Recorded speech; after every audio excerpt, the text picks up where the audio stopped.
Clip number 253۔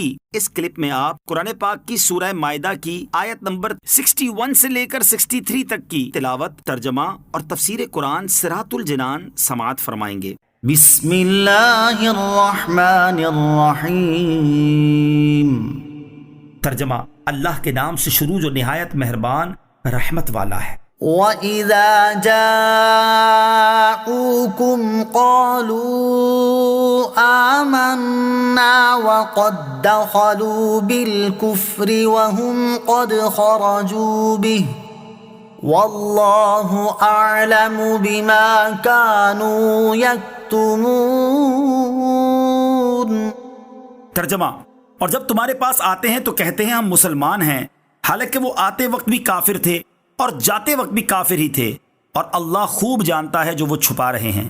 وَإِذَا جَاءُوكُمْ قَالُوا آمَنَّا، اور جب تمہارے پاس آتے ہیں تو کہتے ہیں ہم مسلمان ہیں۔ یہ آیت یہودیوں کی ایک جماعت کے بارے میں نازل ہوئی جنہوں نے سرور دو عالم صلی اللہ تعالیٰ علیہ وسلم کی خدمت میں حاضر ہو کر اپنے ایمان و اخلاص کا اظہار کیا اور کفر و گمراہی کو چھپائے رکھا۔ اللہ تعالیٰ نے یہ آیت نازل فرما کر اپنے حبیب صلی اللہ تعالیٰ علیہ وسلم کو ان کے حال کی خبر دی۔ منافق بد اعتقادی کے ساتھ آتے تھے تو جیسے آتے ویسے ہی جاتے، اور صحابہ رضی اللہ تعالیٰ عنہم عقیدت و محبت کے ساتھ آتے تو فیض کے دریا سمیٹ کر جاتے تھے۔ اس سے معلوم ہوا کہ بد اعتقادی کے ساتھ کسی کے پاس جانے والا کبھی اس سے فیض نہیں اٹھا سکتا۔ وَتَرَى كَثِيرًا مِّنْهُمْ يُسَارِعُونَ فِي الْإِثْمِ وَالْعُدْوَانِ وَأَكْلِهِمُ السُّحْتَ لَبِئْسَ مَا كَانُوا يَعْمَلُونَ۔ ترجمہ: اور تم ان میں سے بہت سے لوگوں کو دیکھو گے کہ گناہ اور زیادتی اور حرام خوری کے کاموں میں دوڑے جاتے ہیں، بے شک یہ بہت ہی برے کام کرتے ہیں۔ وَتَرَى كَثِيرًا مِّنْهُمْ، اور تم ان میں سے بہت سے لوگوں کو دیکھو گے۔ یہاں یہودیوں کے بارے میں فرمایا گیا کہ تم ان یہودیوں کو دیکھو گے کہ گناہ اور زیادتی اور حرام خوری کے کاموں میں دوڑے جاتے ہیں۔ بعض مفسرین نے فرمایا کہ یہاں گناہ سے مراد توریت کی وہ آیات چھپانا ہے جن میں تاجدار رسالت صلی اللہ تعالیٰ علیہ وسلم کی عظمت و شان کا بیان تھا، اور زیادتی سے مراد توریت میں اپنی طرف سے بڑھا دینا ہے، اور حرام خوری سے مراد وہ رشوتیں ہیں جو یہ لے کر توریت کے احکام بدل دیتے تھے۔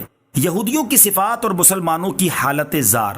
ویسے اثم ہر گناہ اور نافرمانی کو شامل ہے، اور یہاں یہودیوں کی جو صفات بیان کی گئی ہیں ان پر غور کرنے کی حاجت ہے کہ ظاہری لفظی معنی کے اعتبار سے گناہ، زیادتی اور حرام خوری کے کاموں میں بھاگ کر جانا ان کی صفت بیان کی گئی ہے، لیکن اب ہمارے ہاں کتنے ایسے لوگ ہیں کہ نیکی کے کام میں تو تاخیر بلکہ ترک کریں گے، لیکن گناہ کے کام میں جلدی کریں گے۔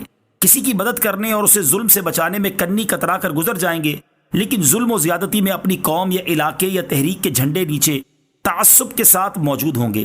حلال تو ان کے گلے میں اٹکے گا، لیکن جہاں حرام کی توقع ہوگی، رشوت ملے گی، سود ملے گا، خوب ناجائز تجارت کا فائدہ نظر آئے گا، وہاں بھاگ کر جائیں گے۔ وضع میں تم ہو نصارا تو تمدن میں ہنود، یہ مسلمان ہیں جنہیں دیکھ کے شرمائیں یہود۔ اور اپنی حالت کو سامنے رکھتے ہوئے غور کرو کہ کون ہے تارک آئین رسول مختار، مصلحت وقت کی ہے کس کے عمل کا معیار، کس کی آنکھوں میں سمایا ہے شعار اغیار، ہو گئی کس کی نگاہ طرز سلف سے بیزار۔ اور اب تمہارا حال یہ ہے کہ قلب میں سوز نہیں، روح میں احساس نہیں، کچھ بھی پیغام محمد کا تمہیں پاس نہیں۔ لولا ينهاهم الربانيون والأحبار عن قولهم الإثم وأكلهم السحت لبئس ما كانوا يصنعون۔ ترجمہ: ان کے درویش اور علماء انہیں گناہ کی بات کہنے اور حرام کھانے سے کیوں نہیں منع کرتے؟ بے شک یہ بہت ہی برے کام کر رہے ہیں۔ لولا ینہاہم الربانیون، انہیں کیوں نہ روکا ان کے پادریوں نے؟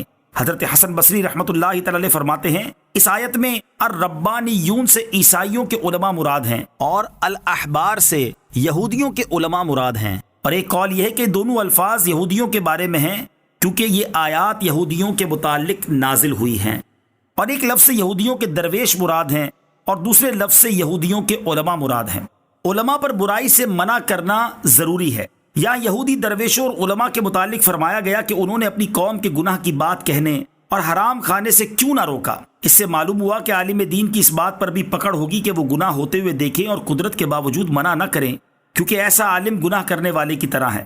امام فخر الدین رازی رحمۃ اللہ تعالی فرماتے ہیں، گناہ روحانی مرض ہے اور اس کا علاج اللہ تعالیٰ کی، اس کی صفات کی اور اس کے احکام کی معرفت ہے، اور یہ علم حاصل ہونے کے باوجود گناہ ختم نہ ہو تو یہ اس مرض کی طرح ہے جو کسی شخص کو ہوا اور دوائی کھانے کے باوجود وہ مرض ختم نہ ہو، اور عالم کا گناہ کرنا اس بات کی دلیل ہے کہ اس کا یہ قلبی مرض انتہائی شدید ہے۔ عالم پر واجب ہے کہ خود بھی سنبھلے اور دوسروں کو بھی سنبھالے۔